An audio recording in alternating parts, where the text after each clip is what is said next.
Hare Krishna, muito bom dia a todos, aqueles que estão aqui ao vivo neste perfil Harinama Sankirtana Rio e também aqueles que vão assistir a esta live, a essa transmissão em outro horário.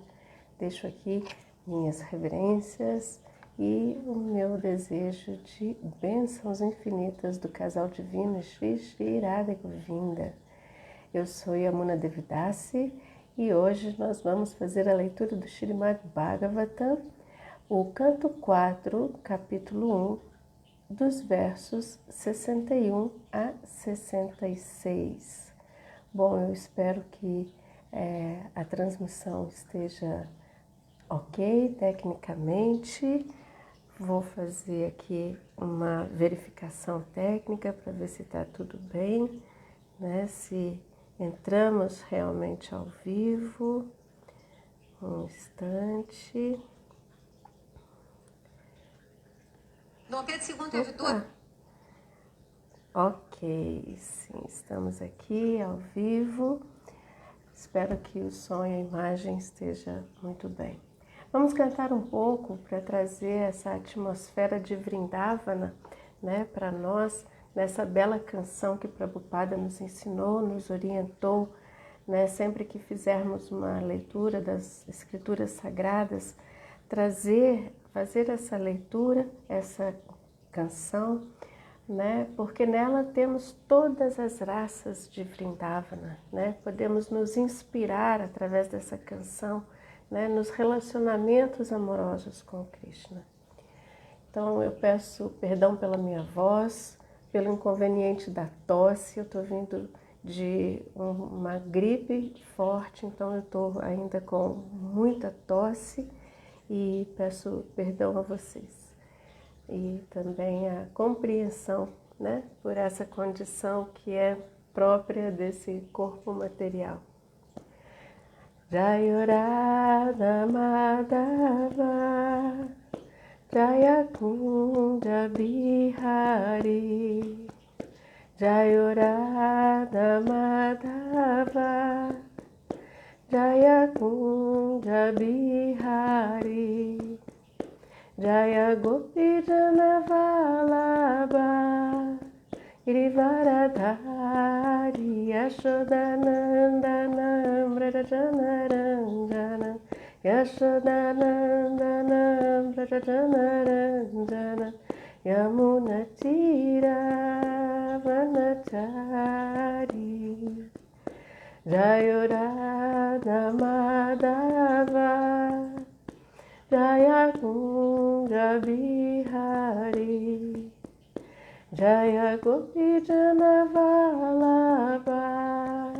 Girivaradhari Yashodanandanam Vrajanaranjanam Yashodanandanam Vrajanaranjanam Yamunatira Vanachari Jaya Radha Madhava Jaya Kunda Bihari Hare Krishna Krishna Krishna Hare Hare Hare Rama Rama Rama Hare Hare Hare Krishna Krishna Krishna Hare Hare Hare Rama Rama Rama Hare Hare Hare Krishna Krishna Krishna Hare Hare Hare Rama Rama Rama Hare Hare Hare Krishna Krishna Krishna Hare Hare Haribol. Hare Krishna, minha querida amiga Sundarangi. Bom dia a todos e a todas, Hare Krishna, minhas reverências, minha querida amiga, todas as glórias a Srila Prabhupada. Fico muito feliz com a presença de todos vocês aqui. Hoje nós vamos fazer a leitura do Srimad Bhagavatam, os estudos dos versos 61 a 66 do primeiro capítulo do quarto canto, o capítulo intitulado a árvore genealógica das filhas de Mana. Eu peço perdão pela tosse, pelo inconveniente da tosse, a minha voz também, que está um pouco falhando, né? Mas é que eu venho de um processo de uma gripe muito forte e ainda com intercorrências, né? Então, realmente, eu ainda estou congestionada, ainda estou com muita tosse, mas é uma grande satisfação estar aqui podendo fazer esse serviço, contribuindo na missão de Srila Prabhupada de levar a mensagem do Srimad Bhagavatam a todas as pessoas, né? O Srimad Bhagavatam realmente é um conhecimento que tem o poder de transformar o mundo, né? E como queremos fazer com que possamos levar esse conhecimento para mais pessoas, para cada vez mais as almas que estão aqui condicionadas nesse mundo material possam ter o conhecimento que trará a autorrealização, que nos levará de volta ao nosso lar, à nossa condição original.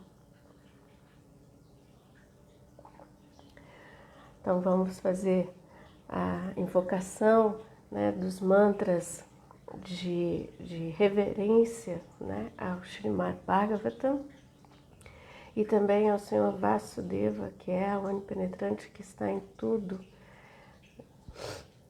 Om Namo Bhagavate Vasudevaya.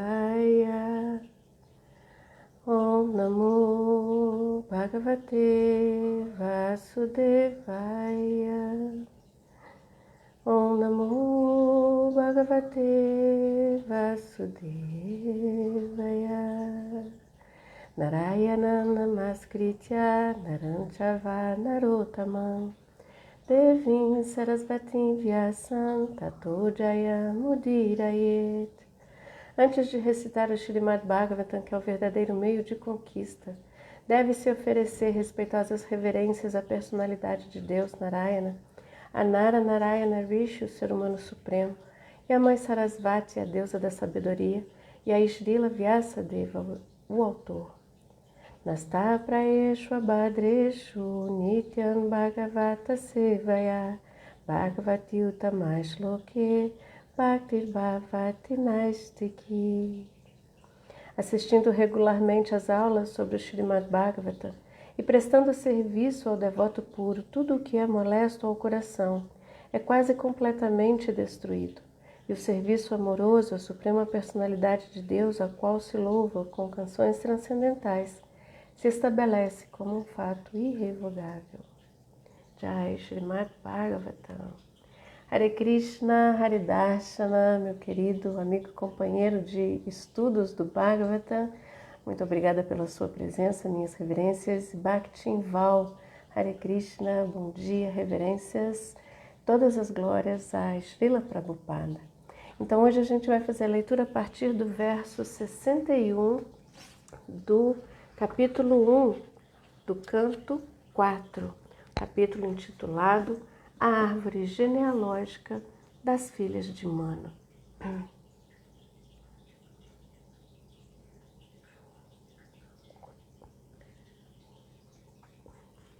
Tebyognaya samabhavam chatvarim chachapanchacha taevai konapanchashat sakampitri pitamahaya haye. Tebyognaya samabhavam chatvarim chachapanchacha taevai konapanchashat sakampitri pitamahaya. Mais uma vez. Tebyognaya samabhavam Chatvardin Chachapanchacha Daevai Konapancha Chat Sakampitri Pitamahaya. Palavras por palavras. Tebiaha, deles. Agnaiha, deuses do fogo. Samabhavan, foram produzidos. Chatvarin Chat, 40. Cha-e, Pancha, 5. Cha-e, eles. Eva, certamente. Ekona Panchachat, 49. Sakam, juntamente com. Pitri Pitamahaya, com os pais e avós. Tradução e significado dados por Srila Prabhupada, Jaya Srila Prabhupada. A partir desses 3 filhos, foram gerados outros 45 descendentes, que também são deuses do fogo. O número total de deuses do fogo é, portanto, 49, incluindo os pais e o avô. Significado: o avô é Agni, e os filhos são Pavaka, Pavamana e Shuti. Contando esses 4, mais os 45 netos, existem ao todo 49 deuses do fogo. Os próximos versos agora eu vou seguir direto para a tradução. Perdão. Esses 49 deuses do fogo são os beneficiários das oblações oferecidas no fogo sacrificatório védico por brahmanas impersonalistas. Significado: os impersonalistas que executam os sacrifícios frutivos dos Vedas sentem-se atraídos pelos vários deuses do fogo e oferecem-lhes oblações. Descreve-se aqui os 49 deuses do fogo.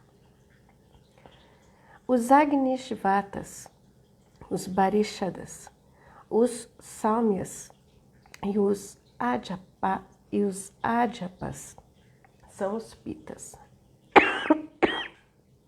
Desculpa, gente. Como eu disse, né? Eu tô vindo de uma gripe muito forte.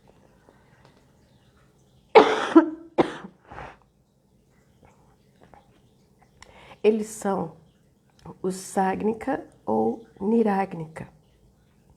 A esposa de todos esses pitás é Swadha, que é a filha do rei Daksha. Verso 64. Swadha, que foi oferecida aos pitás, gerou 2 filhas chamadas Vayuna e Dharini, ambas as quais eram impersonalistas e muito peritas em conhecimento védico e conhecimento transcendental.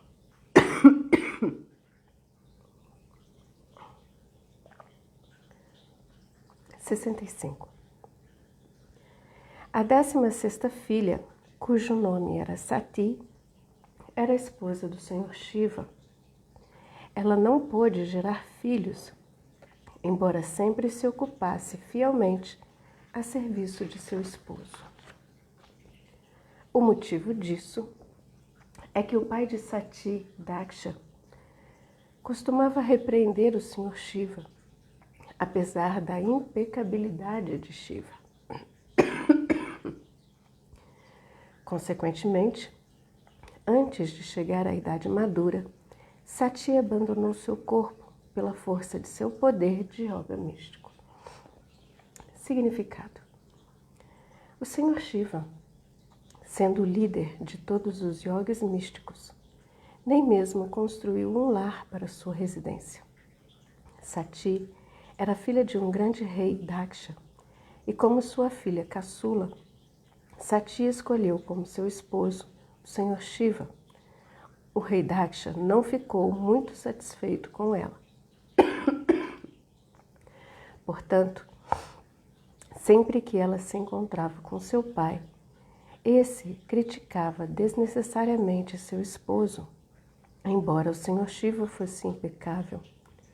Devido a isso, antes de chegar à idade madura, Sati abandonou o corpo dado por seu pai, Daksha, em razão do que não pôde gerar filhos. Hare Krishna. Bom, eu vou fazer agora, a invocação das bênçãos dos nossos mestres espirituais, de todo o Parampara, que possam nos dar a iluminação e a compreensão necessária dos versos e da mensagem do Bhagavata, que é assim a nossa reflexão e a nossa meditação sobre esse conhecimento possa iluminar o nosso coração e a nossa alma. Om Agyanatimirandasha Janana Jana Shalakaya Chakshurum Militam Jana Tasmai Sri Gurave Namaha. Sri Chaitanya Manobishtam Sthatam Yena Bhutale Swayam Rupa Kadamayam Dadati Swan Padantikam. Namo Vishnu Padaya Krishna Prestaya Bhutale Srimate Bhaktivedanta Swami Iti Namine. Namaste Sarasvati Devi Gauravani Pracharine Nirvishesha Shunyavadi Paschatya Deshatarine Vanchakalpatarubhyascha Kripa Sindhubhya Hivacha Patitanam Pavanebhyo Vaishnavebhyo Namo Namaha. Jai Sri Krishna Chaitanya Prabhu Nityananda Shri Advaita Gadadara Shri Vasadi Gaura Bhakta Vrinda. Hare Krishna Krishna Krishna Hare Hare Hare Rama Rama Rama Hare Hare.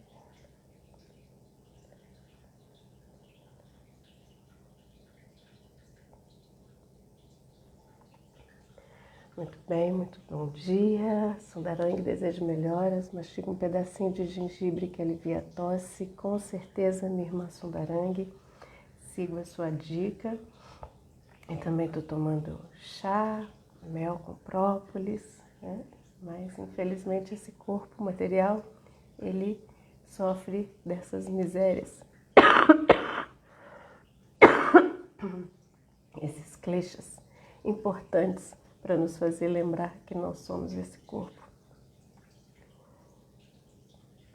Por isso eu agradeço a Krishna também, que me dá essa condição, né, de lembrar, né, que essas misérias, essas situações que são típicas desse corpo material, nos estimule, né, cada vez mais no serviço devocional, em Bhakti Yoga, para nos elevar, né, a essa condição de que esse corpo aqui, temporário, não é a minha condição real. Bom, fazendo uma leitura e um estudo dos versos de hoje, né, eu acho que podemos refletir sobre 3 pontos filosóficos. Né? O primeiro deles, que perpassa todo o capítulo, né, que é praticamente o título do capítulo, é a genealogia de Manu como a própria ancestralidade humana.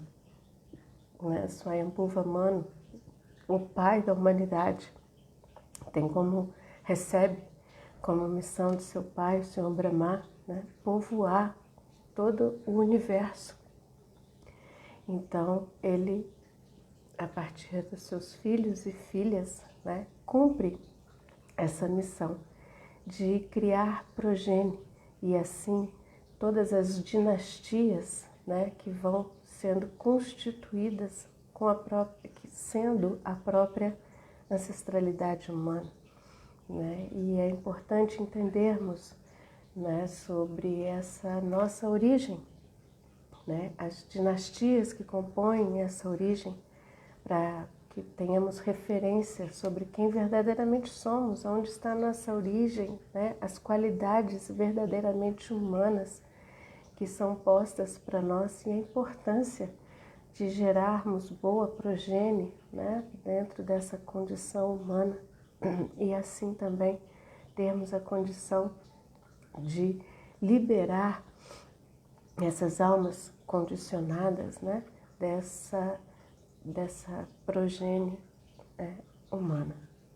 Um outro ponto filosófico importante para conversarmos e refletirmos sobre os versos de hoje é a importância do sacrifício, né?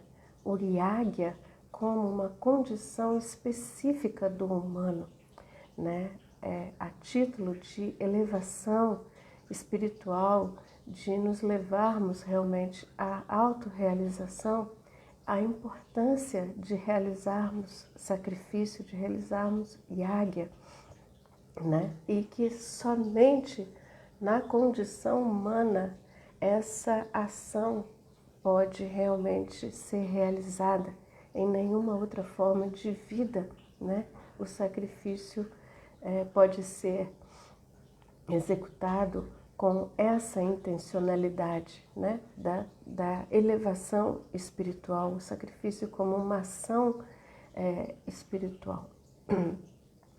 E um terceiro ponto, né, é que o fogo como elemento transmutador, né? O fogo do sacrifício como esse elemento que vai transformar uma ação material numa ação efetivamente espiritual, que vai transmutar, né, uma condição material do sacrifício para realmente torná-lo uma condição espiritual, uma ação espiritual, né? Lembrando que o próprio Vishnu é o Senhor do sacrifício, né? Vishnu, ele é o Senhor do sacrifício, ele é o próprio fogo do sacrifício, ele é o beneficiário do sacrifício, né?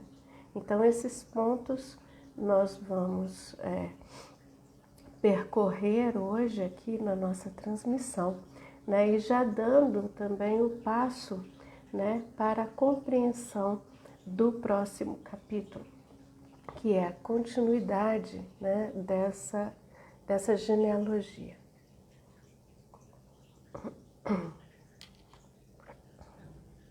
Bom, então, a genealogia de Manu como ancestralidade humana. A gente está num momento do Śrīmad Bhagavata em que ele relata o início da criação, né? Então, a gente está em Satyuga, bem no comecinho da criação. E nesse ponto do Bhagavata, a ênfase está sendo dada na missão do Senhor Brahma em povoar o universo.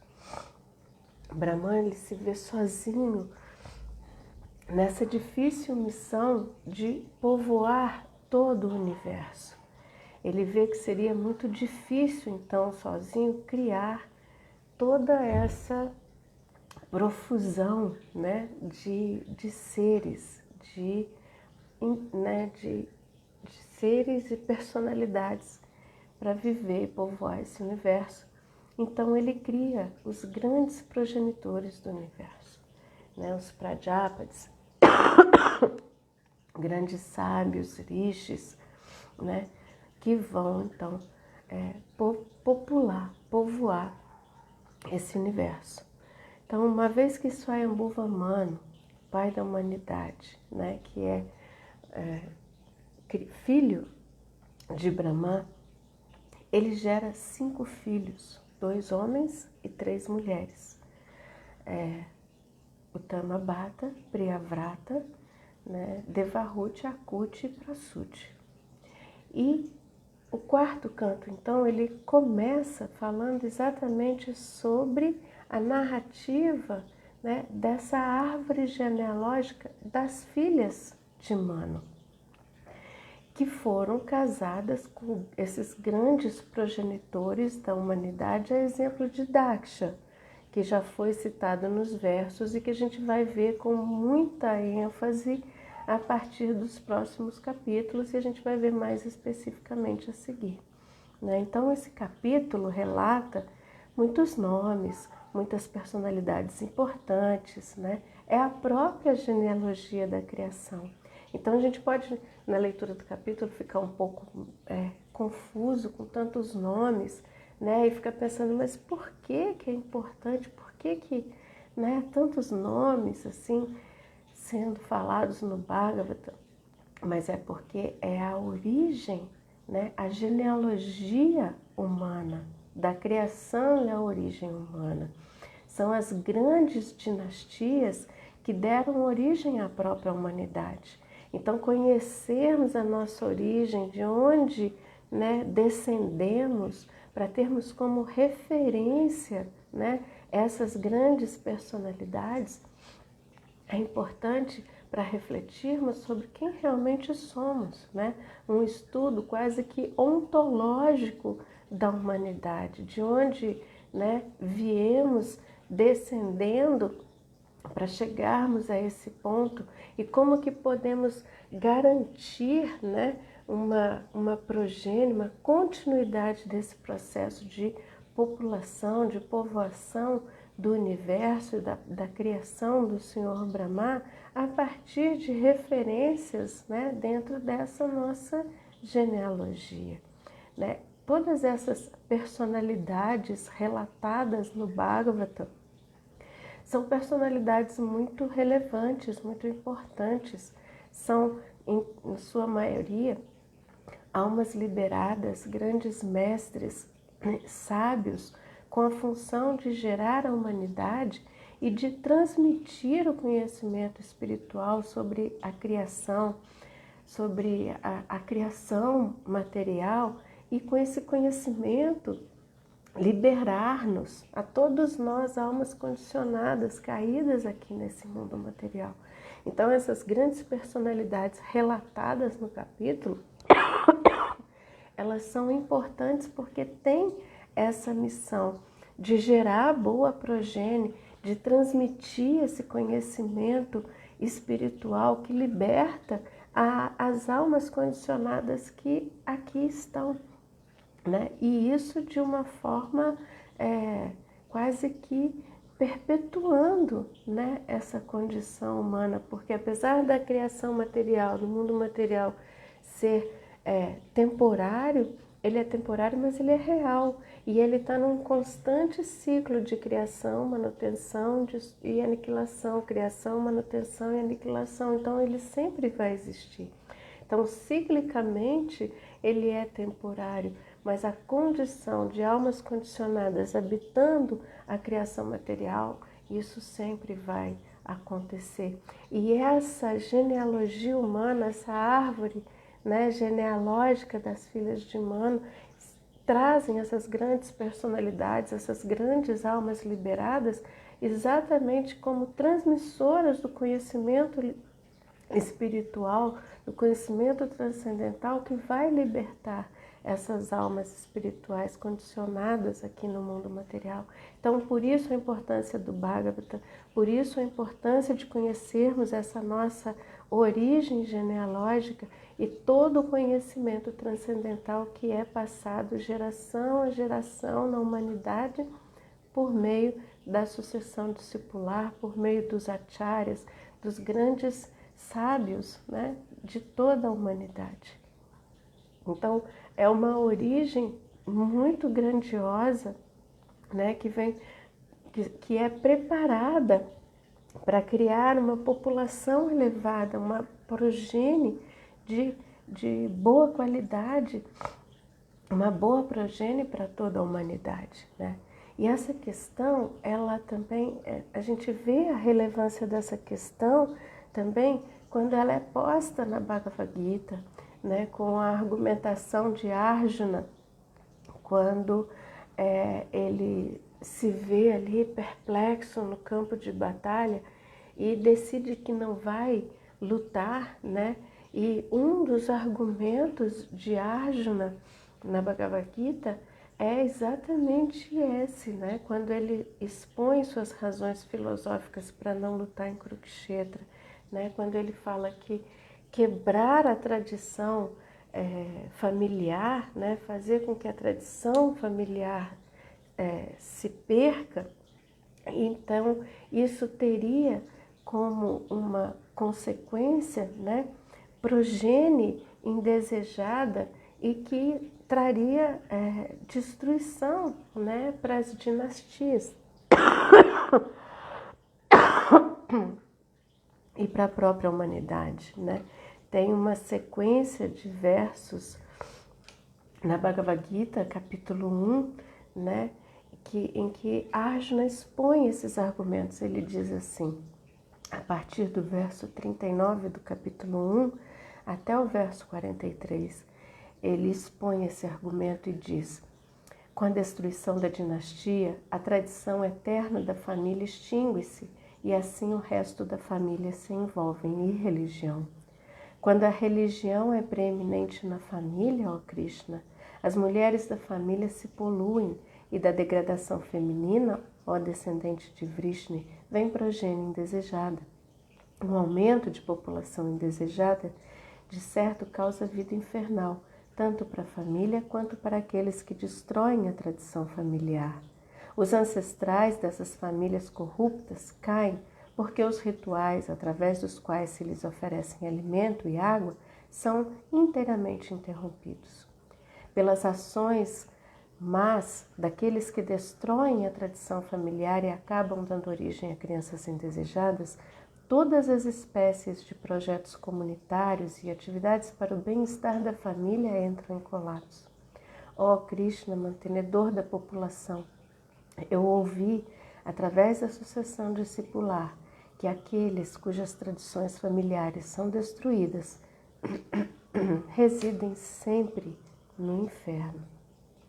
Então a gente vê a partir dessa argumentação de Arjuna como que é importante conhecermos a nossa origem e como que é importante mantermos essa tradição da própria condição humana, né, na perpetuação da espécie humana por meio de progênie elevada, ou seja, de uma progênie que possa receber esse conhecimento transcendental que vai libertar essa alma condicionada que está aqui.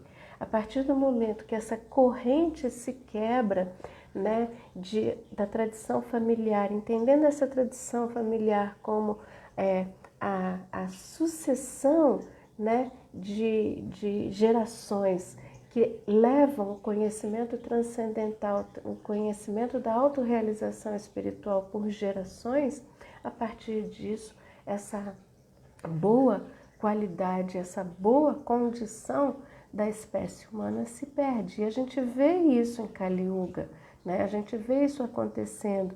Por quê? Porque se perdeu esse conhecimento transcendental, né? Os elos dessa corrente, né, de sucessão geracional, dessa boa origem de grandes personalidades que teve como propensão, como uma missão de criar progênie e levar esse conhecimento transcendental, isso se rompeu, isso se acabou.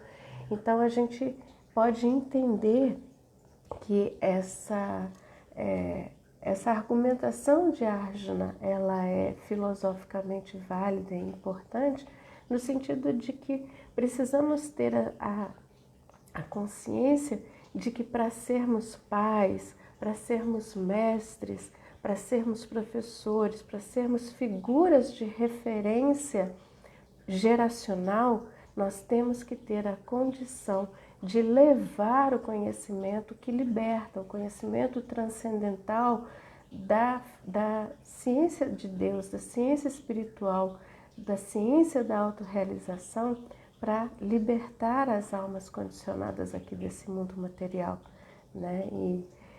E gerar boa progênie. Então, é uma preocupação legítima, né? Uma vez que ela garantirá a continuidade da jornada evolutiva da humanidade através das práticas espirituais, a exemplo do Yagya, a exemplo do sacrifício, né? O yagya como um sacrifício a Deus, uma ação humana ligada à sua consciência espiritual para que ele possa elevar a sua condição de alma condicionada para alma liberada, né? Então, temos que ter essa compreensão de que a nossa posição como pais, como progenitores, né? Como exemplos, né? E formadores de seres humanos, né? De gerações, nós temos essa missão, né?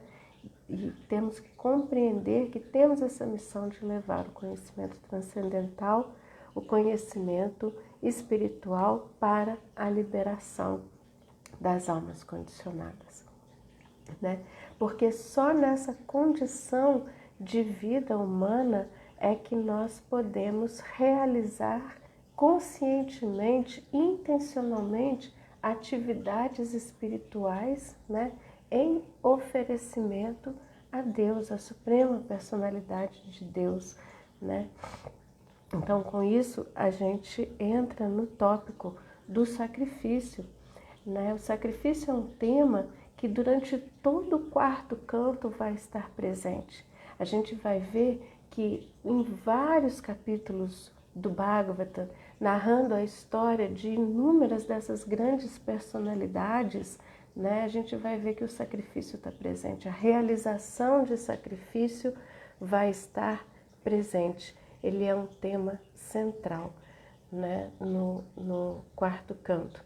Porque nesse período do início da criação, o sacrifício era a prática espiritual mais recomendada, mais condizente com a era, né? Então, era próprio dos brahmanas, dos grandes reis, realizar sacrifício em prol do bem de toda a humanidade, né? Em prol da libertação dessas almas condicionadas. Então, o yagya, o sacrifício, como uma condição específica do humano. O segundo ponto de reflexão aqui para a nossa leitura de hoje.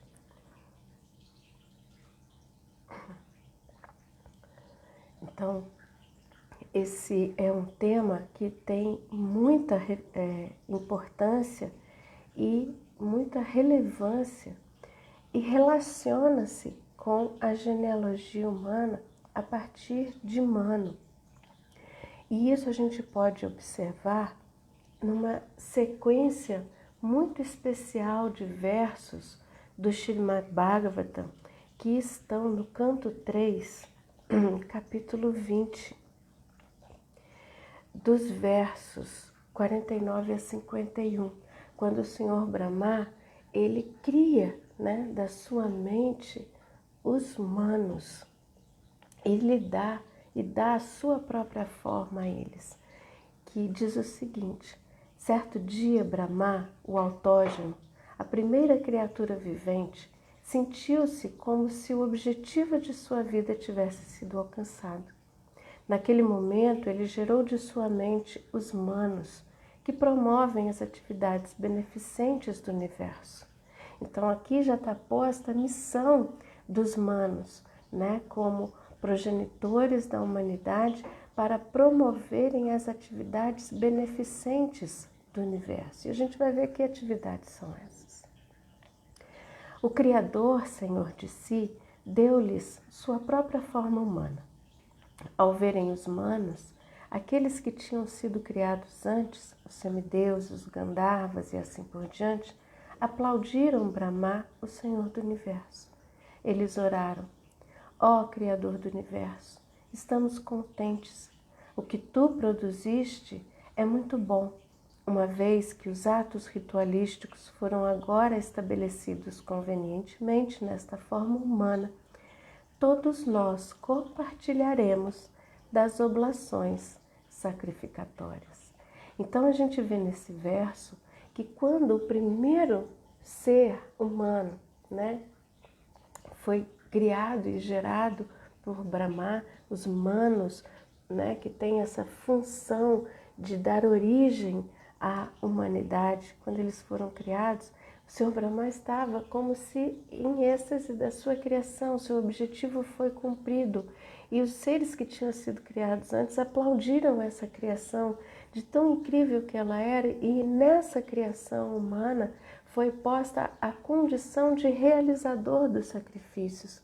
Agora que os atos ritualísticos estão estabelecidos convenientemente nessa forma humana, ou seja, é na condição humana que podemos realizar os sacrifícios para a satisfação dos semideuses e de Vishnu, o Senhor Supremo. E aí Prabhupada, ele, num significado muito curto, mas muito profundo, ele fala sobre a importância do sacrifício. Ele diz que também na Bhagavad Gita, no 3º capítulo, esse tema é mencionado, quando o Senhor confirma que no início da criação, Brahma criou os humanos, juntamente com os métodos sacrificatórios ritualísticos, e o abençoou. Continuai com estes ritos sacrificatórios e gradualmente sereis elevados à vossa posição adequada de autorrealização e também gozareis de felicidade material.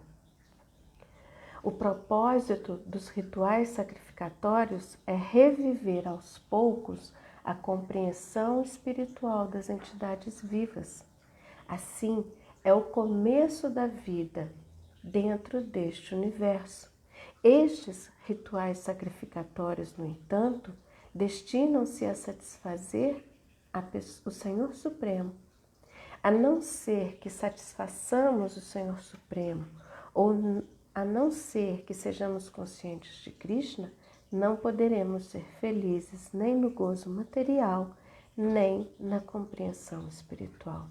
Então, não é apenas o fato de que o sacrifício é próprio da condição humana, mas este sacrifício deve ser realizado não para a sua própria satisfação, para a satisfação da sua condição de prazer sensorial, de acumulação de bens, de apropriação material, mas para a satisfação do Senhor Supremo, com a consciência correta, fazermos os sacrifícios, as práticas espirituais, para irmos revivendo aos poucos a nossa própria condição espiritual. Estamos muito arraigados na matéria. Então, as práticas espirituais como sacrifício, elas são importantes para nos ajudar a reviver essa nossa condição espiritual, e esse sacrifício tem que ser feito com a consciência correta de que o grande beneficiário, a quem vamos satisfazer com esse sacrifício é o Senhor Supremo Sri Krishna, e não a nós mesmos e o nosso ego. Então, todo yagya, ele é uma oferenda, é a forma do serviço devocional mais importante, é o sacro ofício do devoto que realiza sacrifício para satisfazer Krishna. Todo sacrifício, austeridade, caridade, alimento do devoto é feito como um yagya, é feito como um sacrifício, uma oferenda a Krishna. E assim, a vida do devoto, toda ela é uma oferenda a Krishna, é um sacrifício direto a Krishna. Tudo que se oferece ao mundo, tudo que se oferece a Krishna, volta para o ofertor.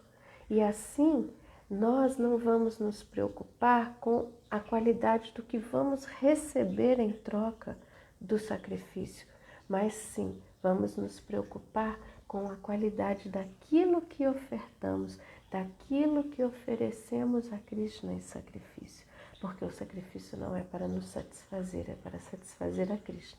E a partir do momento que eu me preocupo com a qualidade do que eu estou oferecendo a Krishna em sacrifício, em um sacro ofício a Krishna é importante para o devoto. No início da nossa vida espiritual, muitas vezes, e também em outras pertenças religiosas, a gente está preocupado, o que Deus vai me dar? Né? Eu oro para que Deus me dê um bom emprego, para que Deus me dê saúde, eu oro para que Deus me dê uma boa família. Né? Então a gente está preocupado em que a gente vai receber de Deus. Mas um devoto maduro, que alcançou a maturidade espiritual, ele entende o sacrifício como a qualidade daquilo que ele vai oferecer. O que eu posso fazer para satisfazer Krishna? O que eu posso fazer para agradar Krishna? Né? Então, é uma condição completamente inversa dessa de apenas querer receber o resultado do sacrifício. Né? E é por meio do yagya, é por meio do sacrifício que nós nos qualificamos a sermos o que realmente somos, almas espirituais, servas eternas de Krishna, né?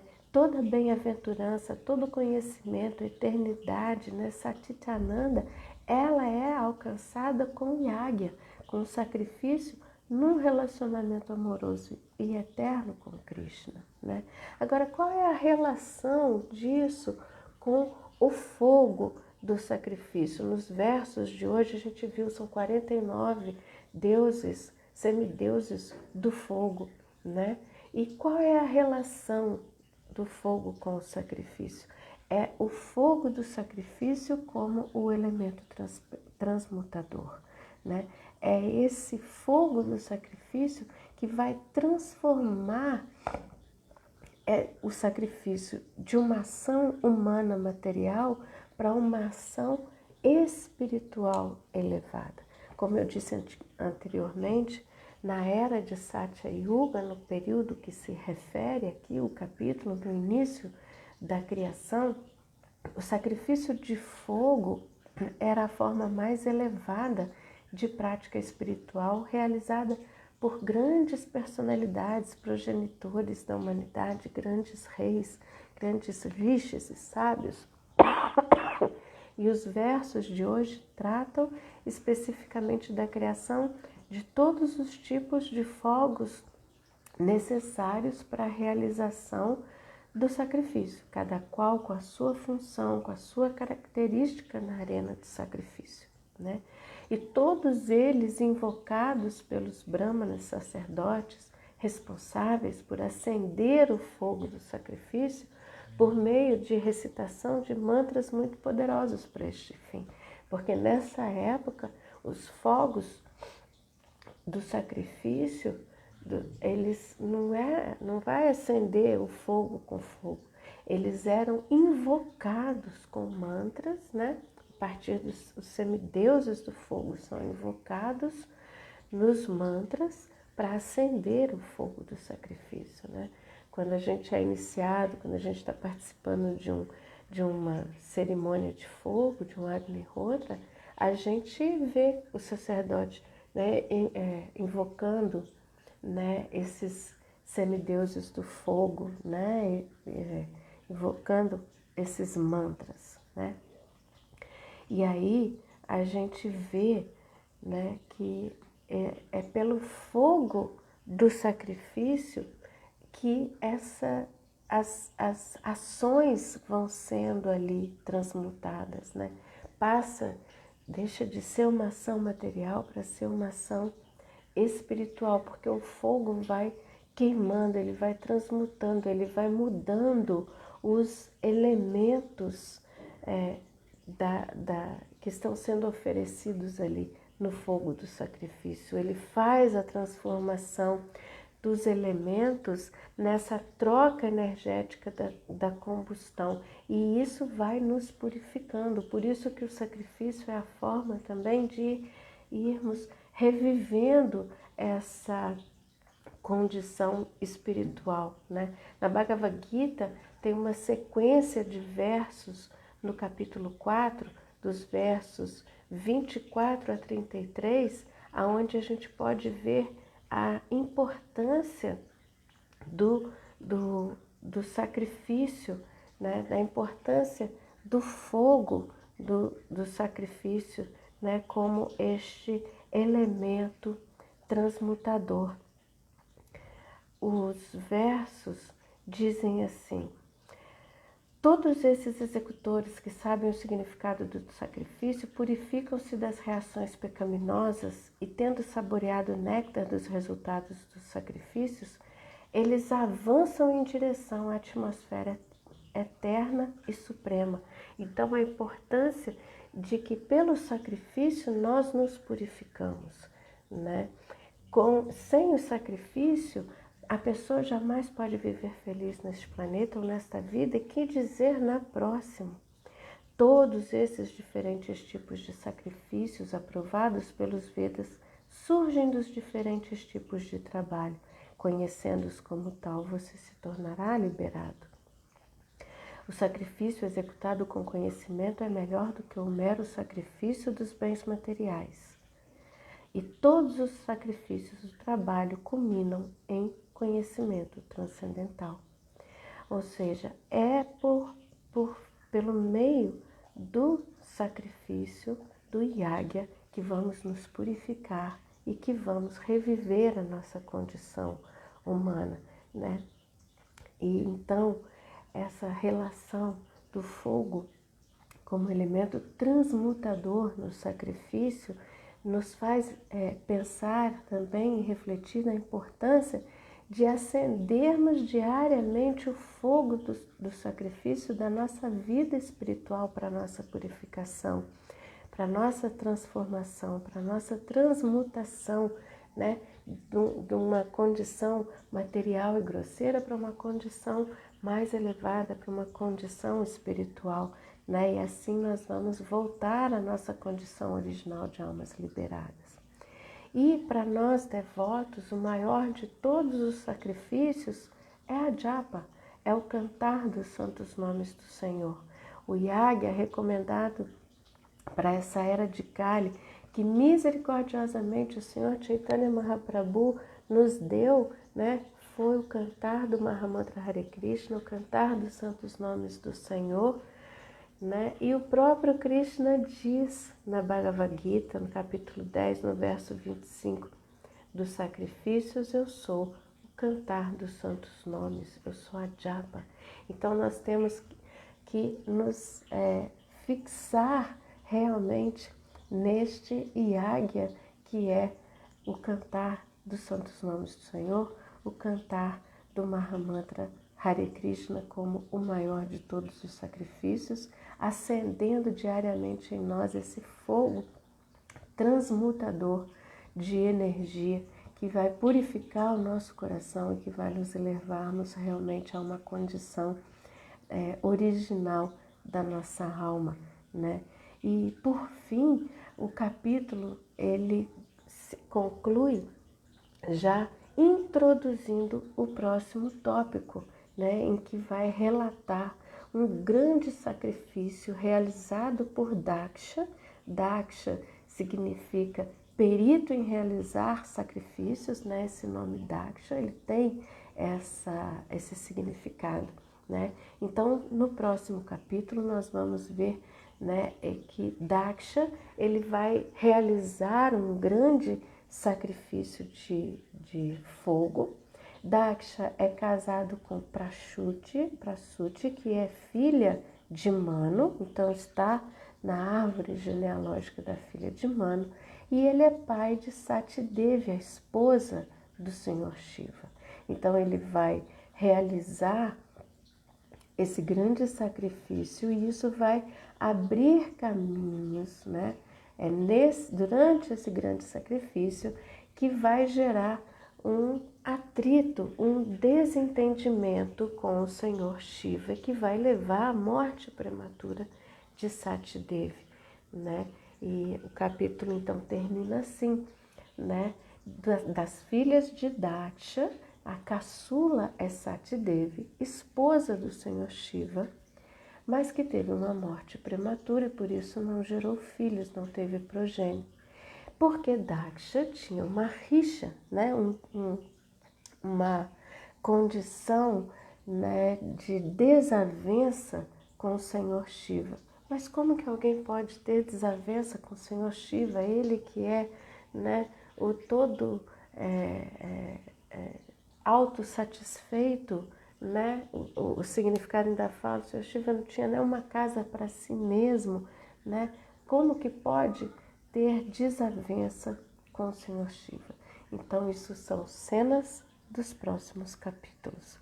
Mas a questão que se coloca aqui para refletirmos, para pensarmos, né, a partir do final desse capítulo, daqui em diante, a questão que se coloca é: com qual consciência se realiza o sacrifício a fim de alcançar a meta última, que é satisfazer Vishnu e elevar a condição espiritual?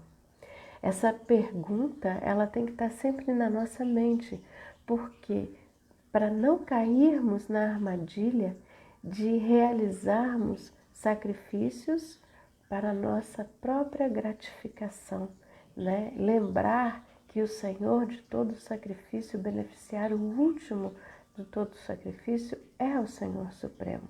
E eu acho que é aí aonde Daksha dá a sua grande derrapada, né? Em que medida esse grande sacrifício, toda essa perícia de Daksha em realizar sacrifício não estava envolto de uma grande áurea de autossatisfação, de autopromoção, de inveja, de egoísmo, né? Então, a resposta para essas perguntas nós seremos capazes de construir a partir dos próximos capítulos, né? Então, eu agradeço aqui a presença de todos vocês que estão conosco nessa live. Peço perdão pelas minhas falhas, pelas minhas imperfeições, perdão pela tosse, pela voz que não está muito boa, né? E abro aqui para conversarmos, para dialogarmos, né, sobre essa questão. Então, eu quero agradecer aqui a presença de Sérgio Azevedo, Sundarangi, Haridarshana, Batimval e Marcelo Magalhães, que colocou aqui uma pergunta, traz uma contribuição para nós. Nessa era difícil, aonde a luta pela sobrevivência impõe a todos duros sacrifícios materiais, qual a relação entre esses sacrifícios materiais e os sacrifícios espirituais? Isso é uma boa pergunta, Marcelo, porque nós temos a tendência, a propensão de fazermos separações, né, na nossa vida, colocar compartimentações, né? Então, isso aqui faz parte da minha vida material, isso aqui faz parte da minha vida espiritual, agora eu vou cuidar da minha vida pessoal, agora eu vou cuidar da minha vida devocional, né? É muito próprio da condição humana fazer essas departamentações, essas compartimentações da vida, né? Até a escola nos ensina a lidar assim com a vida, né? Agora a gente vai estudar matemática, agora a gente vai estudar português, agora a gente vai estudar geografia. Então, toda a nossa lógica cartesiana, né, analítica, ela é conduzida para departamentalizar, para compartimentar. E, em essência, nós somos uma unidade, né? Matéria e espírito, mente e corpo. Então, nós vivemos nessa condição de unidade o tempo todo, nos forçando a compartimentalizar. Por isso temos essa tendência.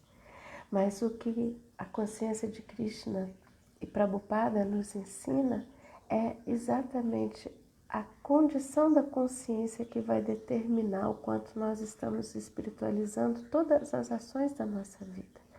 Então, qual a relação entre sacrifícios materiais e sacrifícios espirituais?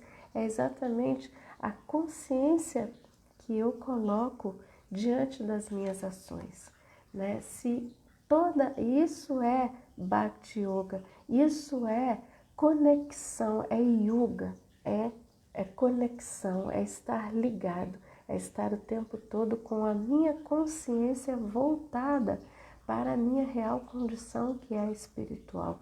Então, nesse caso, quando eu faço todas as minhas ações, todas as minhas atividades com a consciência de Krishna, com a consciência de que aquela minha ação eu estou oferecendo a Krishna como um sacro ofício, a partir desse momento essa ação ela deixa de ter um cunho exclusivamente material e ganha uma condição mais elevada, uma condição espiritual. Então, o meu trabalho, a minha família, minha relação com a minha família, criar meus filhos, vou para a academia, qualquer atividade, qualquer ação que nós fazemos em conexão com Krishna, em consciência de Krishna, ela se torna automaticamente uma conexão direta com Krishna, uma ação devocional, um serviço devocional, né? Então, quando nós colocamos dentro dessa compreensão de que a vida não é compartimentada em vida espiritual, vida material, vida pessoal, vida devocional, em que tudo isso está em Bhakti Yoga, em perfeita comunhão com a consciência de Krishna, nós estamos então espiritualizando todas as nossas ações e assim todas as nossas ações em oferenda de Krishna se tornam um sacro ofício, se torna um yagya, uma oferenda a Krishna. E Haridashna Sundarangi fez um comentário, linda aula, doce voz, muito grata, muito obrigada, você realmente é uma devota muito elevada. Eu não tenho qualificação, meu mestre espiritual realmente é que dá, né, toda essa condição para podermos estar aqui, estarmos aqui podendo levar essa mensagem do Srimad Bhagavatam, né? Nossa única qualificação realmente é descendermos de uma linha de sucessão discipular tão fidedigna que manteve esse conhecimento espiritual, né? E que vem mantendo até os dias de hoje.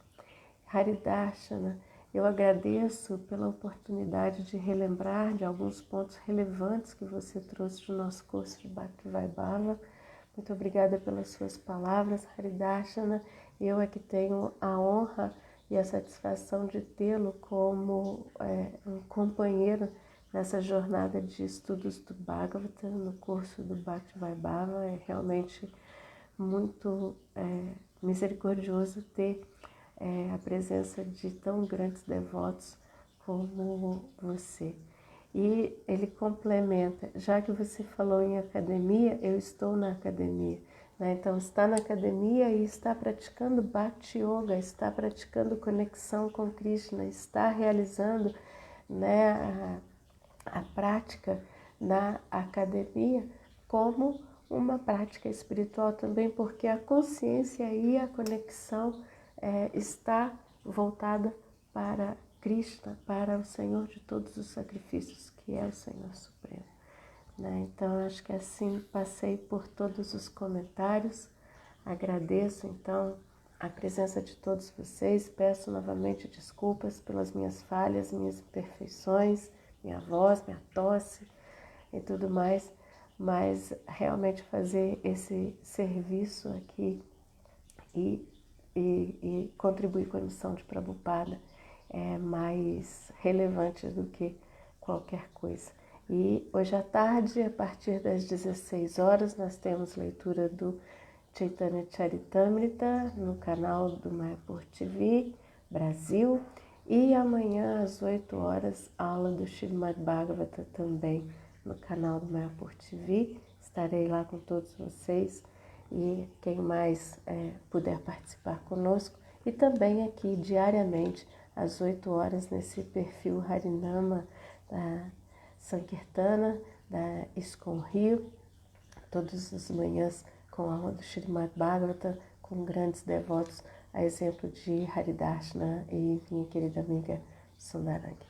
Hare Krishna, muito obrigada, muito bom dia a todos.